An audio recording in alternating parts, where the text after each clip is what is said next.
Lekli jste se? A samozřejmě, že ne. V tomhle videu totiž budu mluvit o strachu.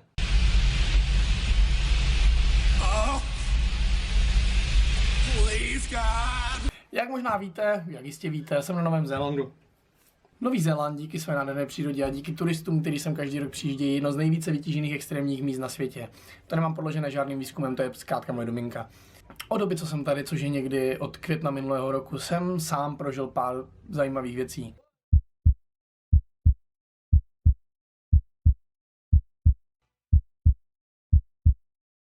Ale žádnou z nich jsem nedělal s pocitem strachu. Nebo z pocitu strachu. Ani do jedné jsem nešel, abych překonal svůj strach a ani jednou z těch věcí, co jsem dělal, tak jsem nedělal ze strachu, nebo jsem při ní neměl strach. Adrenalin, napětí, vzrušení, nervozitu, to všechno ano, ale strach ne. Vše, co jsem dělal, tak jsem dělal pod jakousi hlavičkou postavit se nové výzvě, postavit se fyzické nebo psychické vytíženosti a své vlastní výzvě. Ale poprvé mi napadlo postavit se svému strachu. Když mluvíme o strachu, tak u mě mluvíme o jedné věci. Včely.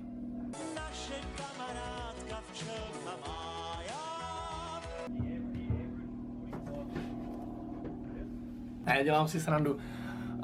Včely nemám rád, ale když mluvím o strachu, tak to jsou u mě dvě věci. První je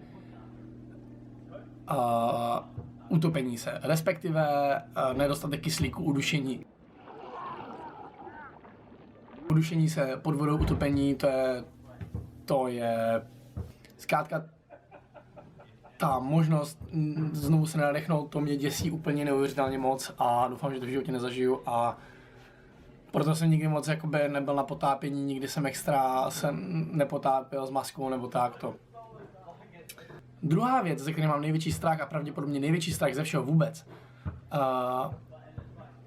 tak nad ní nepřemýšlím často, protože pro mě není aktuální, není pro mě přítomná, ale je prostě tam někde vzadu a je to opravdu velký strach pro mě. Tím, že s ní nepřicházím do styku každý den nebo pravidelně, tak na ní třeba na chvíli zapomenu, ale vždycky, když se to vynoří, tak si uvědomím, že to je pro mě to nejhorší, co to může být. A je to...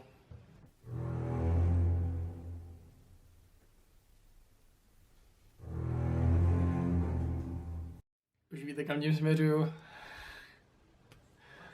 Uvěznění pod vodou.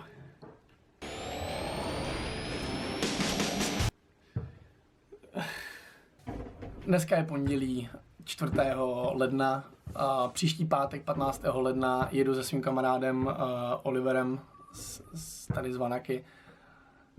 Se necháme zavřít do klece a necháme se spustit k velkému bílému žralokovi.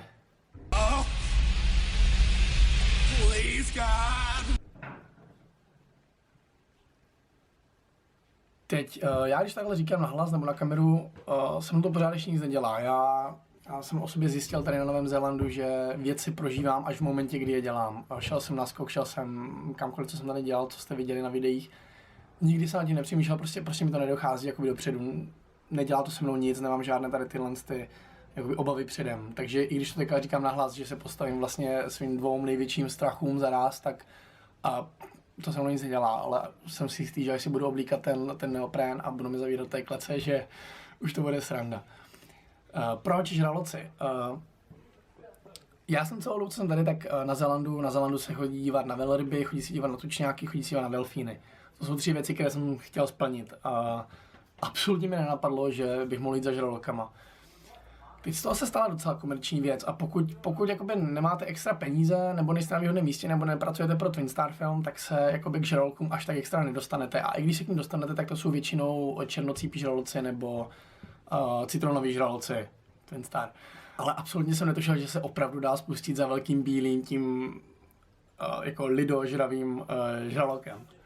To je pro mě novinka, jako možná pro ty z vás, co to ví, co to sami zažili, tak je to třeba jako jasné, třeba je to úplně jak výlet horkozdušným balonem, já nevím, ale pro mě je to teda naprosto šok a jsem úplně překvapený, že to tady jde udělat.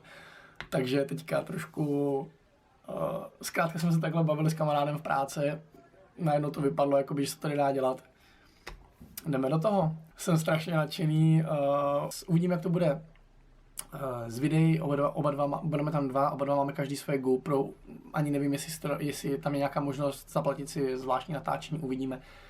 Minimálně v ten den budu komunikovat Instagramem, fotkama a video snad ideálně z toho bude, protože na tohle se opravdu těším. A doufám, že vlastně za 2 týdny, příští pátek, budu vypadat nějak takhle.